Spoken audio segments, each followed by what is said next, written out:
for an exclusive interview with Joce Reyome. We're here today with Joce Reyome, who was born in Boston but is now based out of Charlottetown, PEI. Joce, who are you? What are you doing, man? I'm here. I'm a musician. I play my own solo music. I play with a couple different bands here and there, long term with Dylan Menzie, and all around just kind of like a little bit of a rascal. I can agree with that. I'm also a bit of a rascal. So, Joce, when you're out touring and performing with Dylan and other artists, what's one thing that you miss about being home? Honestly, there's not a whole lot. I really enjoy traveling. I like being out on the road and experiencing new things. But I will say that it's really nice to know when I'm going to sleep in my own bed and know how to use my own shower. I know, right? Like, I know I'm sitting in the motel, I'm like, how do I turn it on? It's like But diffusing a bomb. Just like, ah!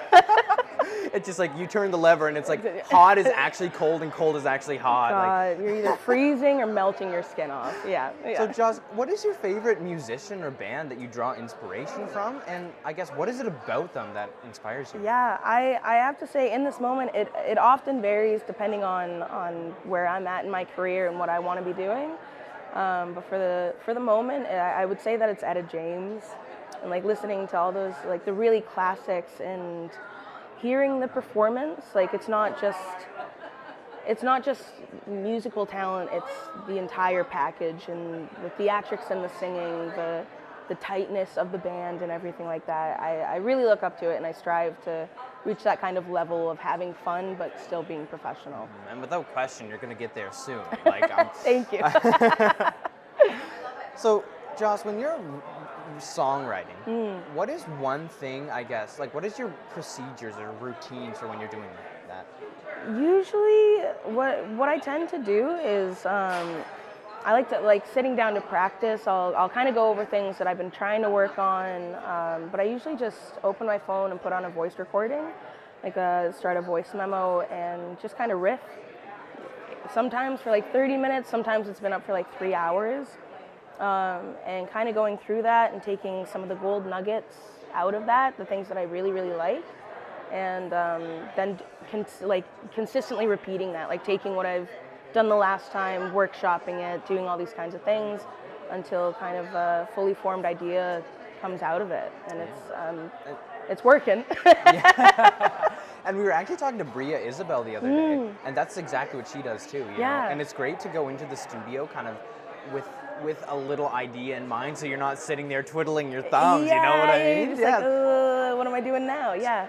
So that's a great strategy. Yeah. So coming up in music and learning about music, who is one of your biggest mentors, and what did they say that really kind of stuck with you? Yeah, I'm only 24 now.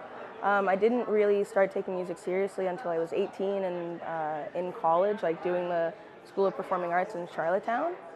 But during that time, two of the biggest mentors that I've had on the island for musicians have been Andrew Waite and Irish Mythen.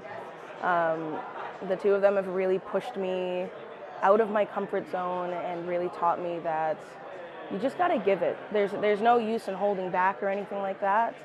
So I have to say both of them for musicians and a whole lot of others for other aspects of life.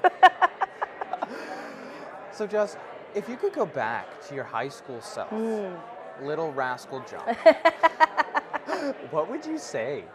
I'd probably say just like get a grip, get it together.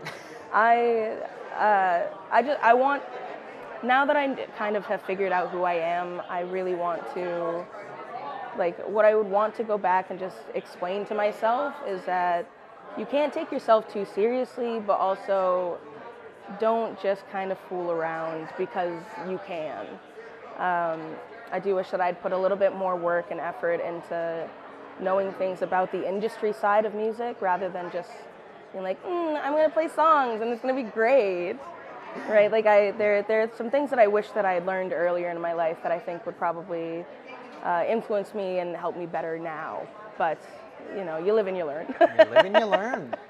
Absolutely. So, what were some hurdles you faced while kind of learning and growing up in that kind of thing in music?